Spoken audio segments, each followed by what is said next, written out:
Suzanne Young. I am a PhD candidate in the biology department at University of South Florida. And you've written a letter to the administration. Tell us about the letter, who you sent it to, and what you're asking in it. So the letter it's a short, concise, straightforward letter in response to, it was actually written in early December when some of the nominations for Trump's cabinet were being released. So Myron Bell was the one red flag that came out as someone who was a climate change denier and had worked to spread propaganda that would question scientific consensus. So what we were asking in this letter is for the USF administration to make a statement that stands by its scientists, stands by its educators who are teaching climate change, and supports this commitment to sustainable development and innovation, which they have stated in the past is a priority, but it feels really necessary right now in this political climate to re-emphasize this and to be leaders in this kind of intellectual fight for objective reality and scientific truth. Have you gotten a response from the administration? Have not gotten a response yet. The letter was delivered on January 13th, and I took a hard copy over to the president's office, gave it to staff there, and I emailed to President Genshaft and to all of the provost's office and academic deans. Have not gotten a reply yet. If it turns out where the administration doesn't reply, what do you think that says about the administration of USF's commitment to academic freedom and you being able to do your good science?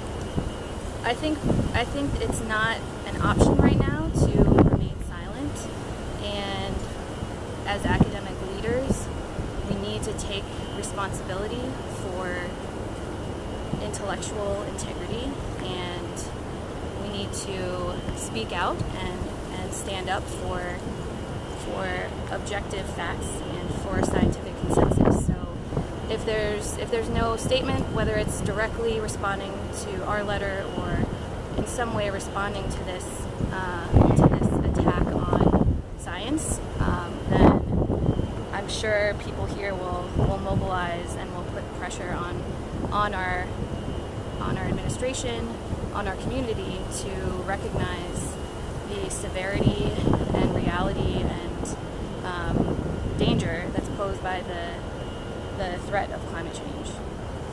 And finally, who has signed it? Not necessarily the names of people, but what are the positions? Is it only students or are there professors?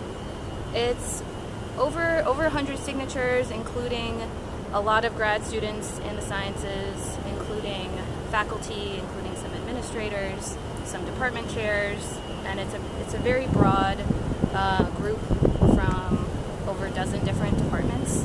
So it's not just the scientists doing the research who care about this, it's the larger USF community also cares about this, especially as we're living in a state that's projected to be so severely impacted by climate change. Is there anything else I didn't ask that you'd like to say about this?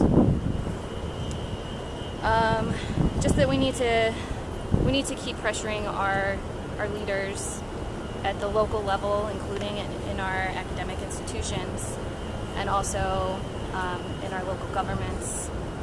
Keep pressuring our senators to vote against these nominees who are still saying that there's room for this discussion on whether climate change is caused by humans and CO2 emissions.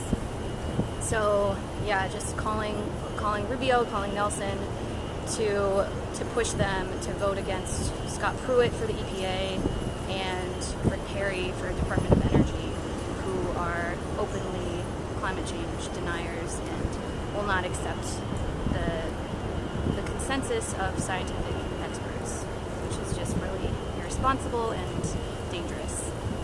Thanks for your time.